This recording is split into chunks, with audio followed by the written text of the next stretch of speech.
Hi friends, welcome to Cricket and much more. So dear friends, what we were eagerly waiting begins from tomorrow. The ultimate cricket, that is Test match cricket.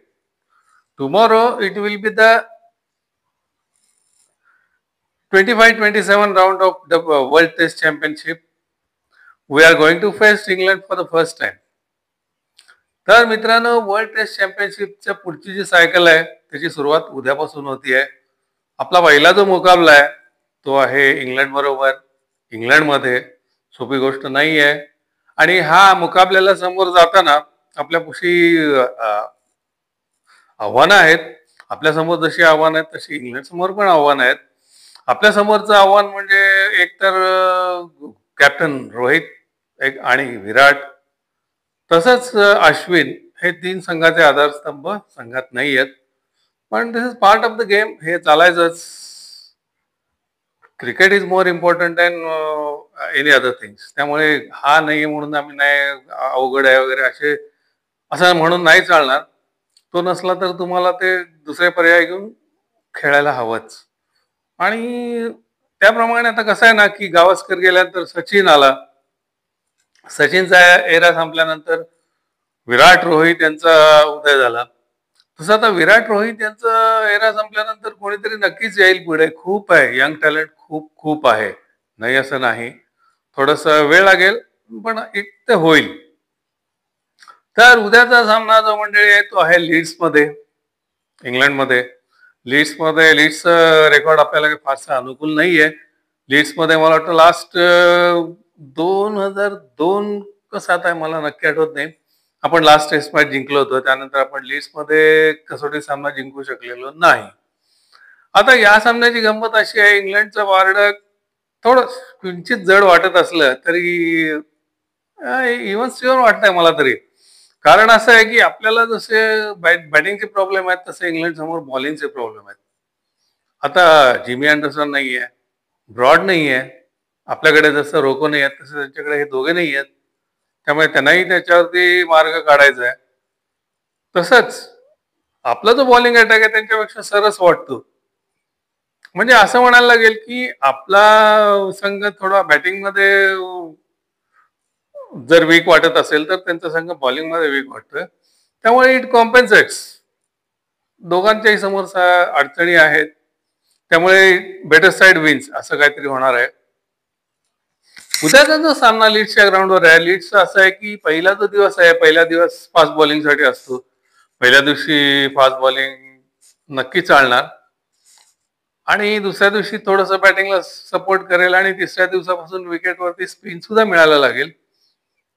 थोडक्यात काय आहे की batting bowling friendly wicket असणार आहे.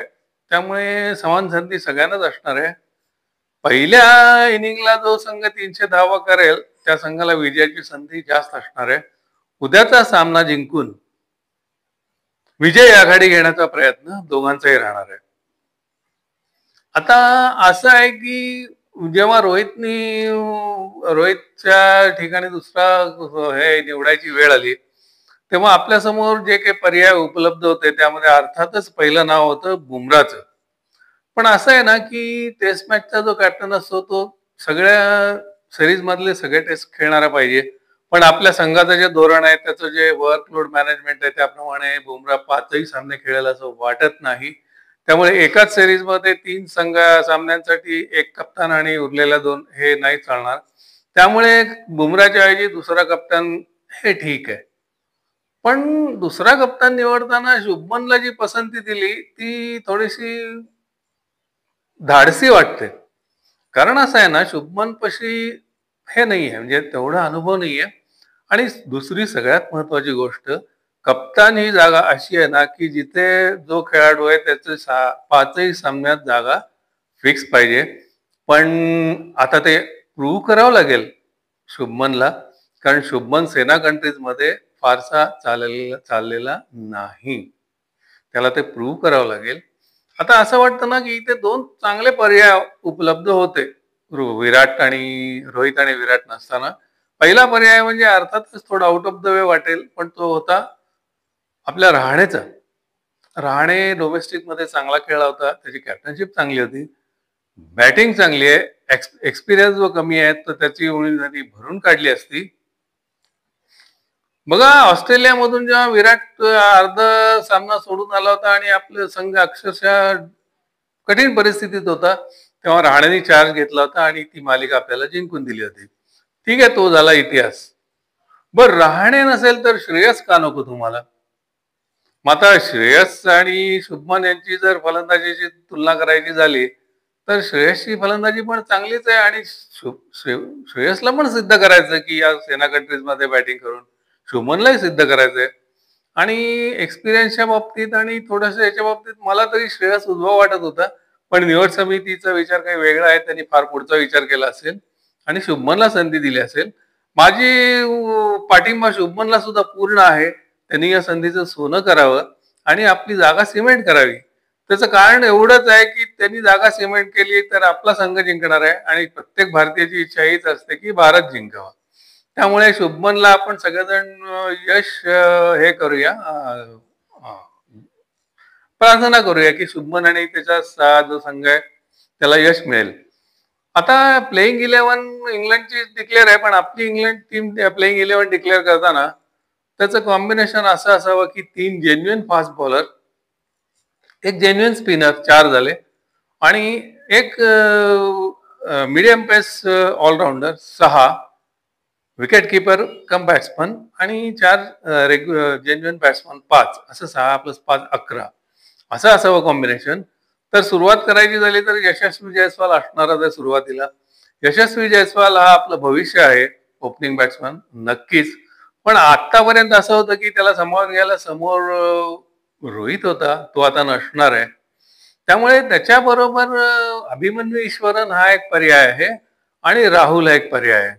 प्राप्त परिस्थितीत राहुलला पाठवणं जास्त योग्य वाटतं, कारण थोडासा अनुभवाची ह्याला जोड मिळेल. त्यामुळे 1-2 राहुल आणि यशस्वी. 1 डाऊनला करुण नायर किंवा साई सुदर्शन पेक्षा करुण नायरला संधी मिळायला हवी. पण कालच्या सामन्यामध्ये प्रसिद्ध कृष्णाचा बॉल एक त्याला काहीतरी लागला अशी बातमी आहे, त्यामुळे तो खेळू शकेल की नाही शंका आहे. दोघांपैकी कोणीतरी एक. आणि 4थ्या जागेवर जी महत्वाची जागा आहे त्या जागेवर अर्थातच शुभमन, पाचवा पंत, आणि हे तिघे बॉलर. आता 3 जे रेग्युलर हे आपल्याला हवेत स्पीडस्टर्स, त्याच्यामध्ये बुमराह खेळणार असेल तर त्याच्याबद्दल कोणी बोलायचं कारणच नाहीये. दुसरी जी जागा आहे ती सिराज, दुसरी आणि तिसरी, त्याच्यासाठी सिराज, प्रसिद्ध कृष्णा आणि अर्शदीप या तिघांमध्ये चुरस आहे. दुसऱ्या जागेला सिराजला पसंती मिळेल असं वाटतंय. आणि तिसरा जो पेसर आहे तो मग अर्शदीप किंवा प्रसिद्ध या दोघांपैकी एकाला मिळेल. दोघंही टॅलेंटेड आहेत, कुणालाही संधी मिळाली तरी. पण आजचा कल पाहता असं वाटतं की नाही, काही सांगता येत नाही, कुणालाही संधी मिळू शकेल. तर हे 3 स्पीडस्टर झाले. त्यानंतर हे चौथा बॉलिंग ऑलराऊंडर मध्ये, फास्ट बॉलिंग ऑलराऊंडर मध्ये दोघे आहेत. एक म्हणजे शार्दूल आहे आणि दुसरा रेड्डी आहे. आपल्या सध्याच्या संघाचं जर धोरण पाहिलं तर रेड्डीला संधी मिळेल असं वाटतं. रेड्डीची बॅटिंग चांगली आहे, पण Shardul is a wicket taker, त्यामुळे तो निर्णय पण अवघड आहे. आणि पण एक गोष्ट नक्की आहे, बॅटिंग स्ट्रॉंग करायच्या फंदामध्ये पडून त्यांनी कुलदीपला डावलू नये, कारण आजच्या घडीला आपला सगळ्यात उत्कृष्ट स्पिनर कुलदीपच आहे, त्याला खेळवायलाच हवं. आणि दुसरं वैशिष्ट्य असं की कुलदीपला ह्याची साथ मिळायलाच हवी असं काही नाही. इव्हन कुलदीप, जडेजा दोघांनाही 11 मध्ये प्लेइंग 11 मध्ये संधी मिळू शकते. बघूया काय हे दोघं निर्णय घेतात, गंभीर आणि शुभमन. उद्या कळेलच. तर थोडक्यात मंडळी असं होणार आहे की उद्याचा जो सामना होणार आहे किंवा ही सिरीजच अशी होणार आहे की आता त्यांची बघा, त्यांचा जर संघाचा विचार केला तर त्यांची बॉलिंग स्ट्रॉंग, बॅटिंग स्ट्रॉंग आहे. तो त्यांचा क्रावली, त्यानंतर डकेट, ऑलिपोप स्वतः कॅप्टन, त्यानंतर हे चांगले बॅट्समन आहेत. आणि बॉलिंगमध्ये मात्र फक्त त्यांचा कॅप्टन प्लस वोक्स हे 2च चांगले बॉलर आहेत. अर्थात रूटचं नाव विसरलो मी. सगळ्यात most important of all is root. रूटला अनरूट केल्याशिवाय तुम्ही पुढे जाऊ शकत नाही. त्यामुळे त्यांची चांगली batting versus our good pace attack याचा सामना होणार आहे. आपल्याला कसं रोकोचा प्रॉब्लेम आहे तसा त्यांना अँडरसन नाहीये, ब्रॉड नाहीये. त्यामुळे आता इंग्लंडचं कामही तसं सोपं नाहीये. तर आता बघू काय होतंय. आणि आता ही जी सिरीज आहे ती पतौडी सिरीजच्या ऐवजी तेंडुलकर अँडरसन अशी खेळली जाणार आहे. स्वतः तेंडुलकरचाही त्याला विरोध होता. ठीक आहे, बघूया काय होतंय. पतौडीचं सुद्धा त्याच्यामध्ये काहीतरी मेडल देणार आहेत. सगळे उद्या एक एक गोष्टी कळतीलच. तर मंडळी, उद्यापासून सुरू होणाऱ्या सिरीजसाठी आपण आपल्या संघाला बेस्ट ऑफ विशेस देऊया. तर भेटूया मग उद्या लीड्सच्या मैदानावर, अर्थातच टीव्ही समोर. जर माझं व्हिडिओ आवडत असेल तर माझं चॅनल सबस्क्राईब करा, लाईक करा, शेअर करा. बरं तर भेटूया उद्या लीड्सवरती. बाय.